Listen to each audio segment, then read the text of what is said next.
ശ്രീ യുവരാജ്. നേരത്തെ ശ്രീ സണ്ണിയം കബിക്കാരനോട് ഞാൻ ചോദിച്ചത് ഒരു ഫ്രോയിഡിയൻ സ്ലിപ്പാണോ എന്നാ. മനസ്സിലുള്ള കാര്യം നമ്മൾ ചിലപ്പോൾ അറിയാണ്ട് പറഞ്ഞു പോകില്ലേ, അതുപോലത്തെ ഒരു സന്ദർഭമാവാനുള്ള പല ഘടകങ്ങളുണ്ട്. കാരണം ബി.ആർ. അംബേദ്കർ ഐഡിയോളജിക്കലി ഹിന്ദുത്വ രാഷ്ട്രീയത്തിന് എതിരായിരുന്നു എന്ന് മാത്രമല്ല, അദ്ദേഹം ഹിന്ദു മതത്തെ തന്നെ ഉപേക്ഷിച്ച ആളാണ്. നേരത്തെ സണ്ണിയം കബിക്കാട് പറഞ്ഞതുപോലെ എന്തിനെയൊക്കെയാണോ നിങ്ങൾ പ്രതിനിധാനം ചെയ്യുന്നത് അതിനെയൊക്കെ അങ്ങേയറ്റം വീറോടും വാശിയോടും കൂടി എതിർത്ത് വേറൊരു നറേറ്റീവ് ഉണ്ടാക്കി അതിനെ സ്ഥാപിച്ച ആളാണ് ബി.ആർ. അംബേദ്കർ. ചരിത്രം അന്വേഷിച്ചു പോയാൽ കുറെ അധികം കാര്യങ്ങൾ ഹിന്ദുത്വ രാഷ്ട്രീയത്തിന്റെ പിറവിയുമായി ബന്ധപ്പെട്ട് തന്നെ ഇങ്ങോട്ട് നമുക്ക് ഒരുപാട് കാര്യങ്ങൾ സംസാരിക്കേണ്ടി വരും. അപ്പോൾ ആ ഡീപ്പ് റൂട്ടഡ് ആയിട്ടുള്ള അംബേദ്കറോടുള്ള അനിമോസിറ്റി അറിയാതെ ഒരു നിമിഷം പുറത്തു വന്നു പോയതല്ലേ? അഭിലാഷ്, എനിക്ക് ഒരുപാട് വിഷയങ്ങൾക്ക് മറുപടി പറയാറുണ്ട്. അങ്ങ് പറഞ്ഞതിൽ നിന്ന് തന്നെ ഞാൻ ആരംഭിക്കുകയാണ്. അംബേദ്കറോട് ഞങ്ങൾക്ക് എന്നും ആദരവ് മാത്രമേ ഉണ്ടായിട്ടുള്ളൂ. പൊളിറ്റിക്കലായിട്ടുള്ള ഡിഫറൻസ് ഓഫ് ഒപ്പീനിയൻസ് ഉണ്ടായിട്ടുണ്ടാവും, അത് ചരിത്രത്തിൽ ഉണ്ടായിട്ടുണ്ടാവും, വർത്തമാനത്തിലുണ്ടാവും, സ്വാഭാവികമാണ്. അംബേദ്കറുടെ പഞ്ചതീർത്ഥങ്ങൾ എന്നറിയപ്പെടുന്ന 5 വിശുദ്ധമായ സ്ഥലങ്ങളെ ഇന്ന് കാണുന്ന തലത്തിലേക്ക് ഉയർത്തിക്കൊണ്ടുവരുവാനും അതിനെ ലോകത്തിന്റെ ശ്രദ്ധയിലേക്ക് കൊണ്ടുവരുന്ന തരത്തിലുള്ള ഒരു ആദരവ് കൊടുക്കുവാനും വേണ്ടിയിട്ട് BJP സർക്കാർ വന്നതിന് ശേഷം മാത്രമാണ് അതിനു വേണ്ടിയിട്ടുള്ളൊരു പരിശ്രമമെങ്കിലും ഉണ്ടായിട്ടുണ്ട് എന്ന് പറയുന്നിടത്ത് ഞങ്ങൾക്ക് അംബേദ്കറോടുള്ള സമീപനം എന്താണെന്നുള്ളത് അതിനകത്തുണ്ട്. ഒരു പ്രസംഗത്തിലെ 30 സെക്കൻഡിനകത്തല്ല അംബേദ്കറോട് BJPക്കോ സംഘപരിവാറിനോ ഉള്ള സമീപനം ഇരിക്കുന്നത്. അങ്ങനെയാണെങ്കിൽ ഇപ്പോഴത്തെ അംബേദ്കറൈറ്റുകളോട് ചെയ്യുന്നത് എന്താണ്? ഭീമ കൊറേഗാവ് കേസിന്റെ പേരിൽ എത്ര പേരാണ് ഇപ്പോഴും ഭീമ കൊറേഗാവിന്റെ വാർഷികം ആദ്യമായി ആചരിച്ചതും ഇന്ത്യയിലെ ദളിതർ എല്ലാ വർഷവും ഇത് ആചരിക്കണം എന്ന് പ്രഖ്യാപിച്ചതും അംബേദ്കറാണ്. ആ ഒരു ഭീമ കൊറേഗാവ് ആഘോഷത്തിന്റെ ആചരണത്തിന്റെ പേരിൽ എത്ര പേര് ഇപ്പോഴും ജയിലിൽ കിടക്കുന്നുണ്ട്? ഇപ്പോഴും തിഹാർ ജയിലിൽ കിടക്കുന്നില്ലേ? അവിടെ ആഘോഷം അല്ല, അത് മറ്റൊരു വിഷയമാണ് അഭിലാഷേ. അംബേദ്കർ റൈറ്റുകൾ എന്ന് പറഞ്ഞ് നടക്കുന്ന ആൾക്കാരെല്ലാവരും അംബേദ്കർ റൈറ്റുകൾ തന്നെ ആകണമെന്നില്ല. അതിനകത്തേക്ക് പലതരത്തിലുള്ള നുഴഞ്ഞുകയറ്റങ്ങൾ ഉണ്ടായിട്ടുണ്ട്. അത് അവിടെ നിൽക്കട്ടെ. എനിക്ക് ഇത്രയും പേർക്ക് മറുപടി പറയാനില്ല ഈ പർട്ടിക്കുലർ വിഷയവുമായി ബന്ധപ്പെട്ട്. ഞാൻ ആ വിഷയങ്ങളിലേക്ക് ഒന്നൊന്നായിട്ടൊന്ന് വന്നോട്ടെ. അങ്ങ് അവിടെ നമ്മുടെ റഹീം പറയുന്നുണ്ടായിരുന്നു അംബേദ്കർ ഹിന്ദുത്വത്തിനെ വിമർശിച്ചു, ഹിന്ദു മതത്തിനെ വിമർശിച്ചു, ഞങ്ങളുടെ എന്താണ് പിറവി സംബന്ധിക്കുന്ന ആ സാധനത്തിനെ വിമർശിച്ചു എന്നുള്ള.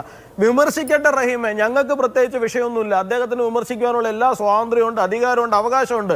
അദ്ദേഹം വിമർശിച്ചോട്ടെ എന്ന് ഞങ്ങൾക്ക് യാതൊരു പ്രശ്നവുമില്ല. അങ്ങ് ഇവിടെ സവർക്കറെ കോട്ട് ചെയ്തിട്ട് സവർക്കർ അങ്ങനെ പറഞ്ഞു.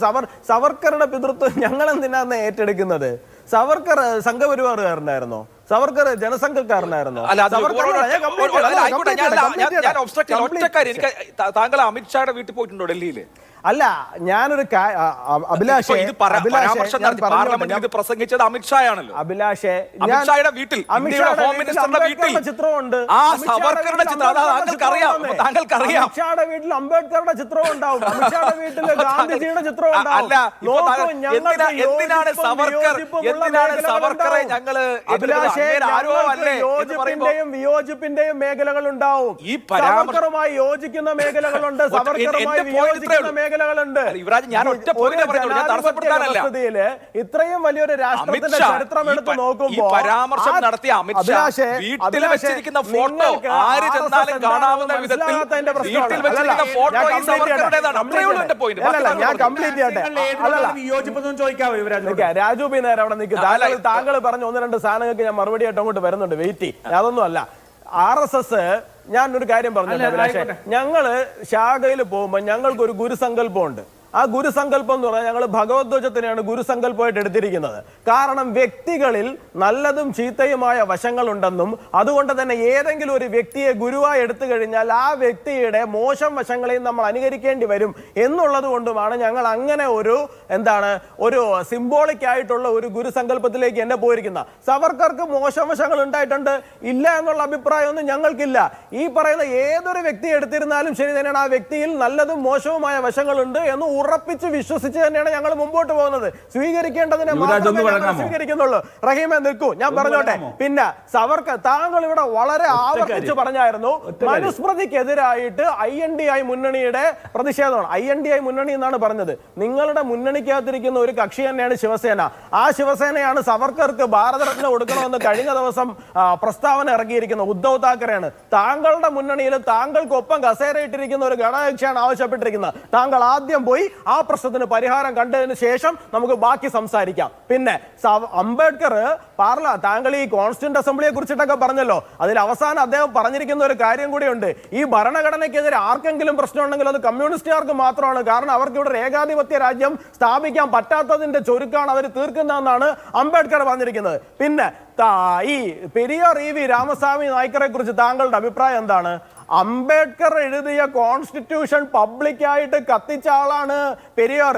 ആ പെരിയാറിനെയാണ് കഴിഞ്ഞ ദിവസം പിണറായി വിജയൻ ഇവിടെ നിന്ന് കേരളത്തിന്റെ മനസാക്ഷി, ദക്ഷിണേന്ത്യയുടെ മനസാക്ഷി എന്നൊക്കെ പറഞ്ഞ് പുകഴ്ത്തിയത്. അപ്പൊ അത് അംബേദ്കറോടുള്ള അവഹേളനം അല്ലേ സാറേ? നിങ്ങൾ ആദ്യം പോയി നിങ്ങളുടെ ഉള്ളിലുള്ള ഈ പ്രശ്നങ്ങൾക്ക് മുഴുവൻ പരിഹാരം കണ്ടെത്തിയിട്ട് വരൂ, അതിനുശേഷം നമുക്ക് മറ്റതിലേക്ക് വരാം.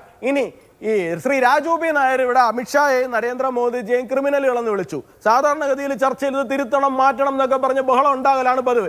എൻ്റെ ഒരു ശൈലി അങ്ങനെയല്ല. അമിത്ഷായും മോദിയും ക്രിമിനലുകളാണ് എന്നുണ്ടെങ്കിൽ താങ്കളുടെ നേതാക്കളായ രാഹുൽ ഗാന്ധിയും പ്രിയങ്ക ഗാന്ധിയും ഇന്ത്യൻ രാഷ്ട്രീയത്തിലെ കോമാളികളാണ്. ആ കോമാളിത്തരം പാർലമെന്റിനകത്ത് വന്നിരുന്ന് കാണിച്ചു കഴിഞ്ഞാൽ സ്വാഭാവികമായും പ്രതിഷേധം ഉണ്ടാവും. ആ പ്രതിഷേധം ഉണ്ടാവുമ്പോൾ തിരിച്ചിങ്ങോട്ട് ഗുണ്ടായുസവുമായിട്ട് വന്നു കഴിഞ്ഞാൽ തീർച്ചയായിട്ടും അതിനെതിരെയും പ്രതിഷേധം ഉണ്ടാകും. ഇത് താങ്കളോട് ഒന്ന് പറയുന്നു. രണ്ട്, താങ്കൾ ആവർത്തിച്ചു പറയുന്നുണ്ടായിരുന്നു ഹിന്ദു കോഡ് ബില്ല് കാരണമാണ് അംബേദ്കർ രാജിവെച്ചതെന്ന്. അംബേദ്കറുടെ റെസിഗ്നേഷൻ സ്പീച്ച് ഉണ്ട് പാർലമെന്റിനകത്ത്. നമുക്ക് ആ വിഷയത്തിലേക്ക് ഒന്ന് ചർച്ച കൊണ്ടുപോകാമോ? അംബേദ്കർ റിസൈൻ ചെയ്തതിന് കാരണമായിട്ട് 5 കാരണങ്ങൾ അദ്ദേഹം എടുത്തെടുത്ത് പറയുന്നുണ്ട്. ഒന്ന്, അദ്ദേഹം പറയുന്നത് തനിക്ക് ഏറ്റവും ലോ പ്രൊഫൈൽ ആയിട്ടുള്ള ലോ മിനിസ്ട്രി ആണെന്ന്. ഞാനല്ല പറഞ്ഞത്, അദ്ദേഹമാണ് പറഞ്ഞത്. ഒഴിഞ്ഞ സോപ്പ് പെട്ടി എന്നാണ് ലോ മിനിസ്ട്രിയെ കുറിച്ചിട്ട് അംബേദ്കർ പറഞ്ഞിരിക്കുന്നത്. ഞാൻ പറഞ്ഞതല്ല, അംബേദ്കർ പാർലമെന്റിൽ പ്രസംഗിച്ചതാണ്. ഒരുപാട് കമ്മിറ്റികളുണ്ട്. ഈ കമ്മിറ്റികളിൽ ഒന്നിലും തന്നെ എന്നെ ഉൾപ്പെടുത്തുന്നില്ല. നെഹ്റുവിനോട് പലതവണ ഞാൻ പറഞ്ഞു എന്നെ ഏതിലെങ്കിലും ഉൾപ്പെടുത്തണമെന്ന്, ഉൾപ്പെടുത്താൻ തയ്യാറാവുന്നില്ല. ഒടുവിൽ അദ്ദേഹം വിദേശത്തേക്ക് പോയ സമയത്ത് മാത്രമാണ് എന്നെ ഒരു കമ്മിറ്റിയിൽ ഉൾപ്പെടുത്തുവാൻ വേണ്ടിയിട്ട് അന്നത്തെ മന്ത്രിസഭ തയ്യാറായത്. നെഹ്റു തിരിച്ചു വന്നപ്പോൾ ആദ്യം ചെയ്ത് തന്നെ ആ കമ്മിറ്റിയിൽ നിന്ന് ഒഴിവാക്കുകയാണ്. ഒന്നാമത്തെ കാരണം. രണ്ടാമത്തെ കാരണം അദ്ദേഹം പറഞ്ഞിരിക്കുന്നത് മുസ്ലിം പ്രീണനമാണ്. അദ്ദേഹം പറയുന്നതാണ് ഈ നെഹ്റു ഗവൺമെന്റ് ആർക്ക് വേണ്ടിയാണ് ഭരിക്കുന്നത്? മുസ്ലിങ്ങൾക്ക് വേണ്ടി മാത്രമാണോ ഭരിക്കുന്നത്? ഞാൻ ചോദിച്ചതല്ല, അംബേദ്കർ ചോദിച്ചതാണ്. ഷെഡ്യൂൾഡ് കാസ്റ്റുകളെ OBC-കളെയും പരിപൂർണമായിട്ടും അവഗണിക്കുന്നു. മൂന്നാമത് അദ്ദേഹം പറയുന്നുണ്ട് നെഹ്റു എന്ന് പറയുന്ന സ്റ്റേറ്റ്സ്മാനെ, സോ കോൾഡ് സ്റ്റേറ്റ്സ്മാനെ തുറന്നു കാണിക്കുന്നതാണ്. അതായത് അമ്പേ പരാജയമാണ് അദ്ദേഹത്തിന്റെ ജിയോ പൊളിറ്റിക്കൽ അപ്രോച്ച് എന്ന് പറയുന്നത്. ഇന്ത്യക്ക് ഒരു ഒറ്റ സുഹൃത്ത് പോലും ബാക്കിയില്ല. ആ രീതിയിലേക്ക് നെഹ്റുവിന്റെ ഡിപ്ലോമസി പരിപൂർണമായി പരാജയപ്പെട്ടിരിക്കുന്നു.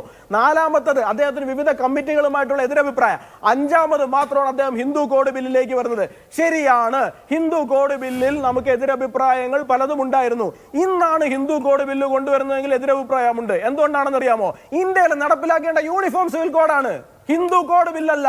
അതെന്താ ഹിന്ദുക്കൾക്ക് മാത്രം സിവിൽ റൈറ്റ് അല്ലെങ്കിൽ സിവിൽ റൂൾസ്? ഹിന്ദുക്കൾക്ക് മാത്രമായിട്ട് എന്തിനാ?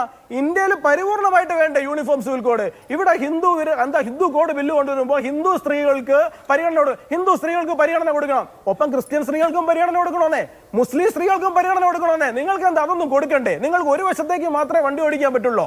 അപ്പൊ സ്വാഭാവികമായിട്ടും അതിനെതിരായിട്ട് പ്രതിഷേധം ഉയരും.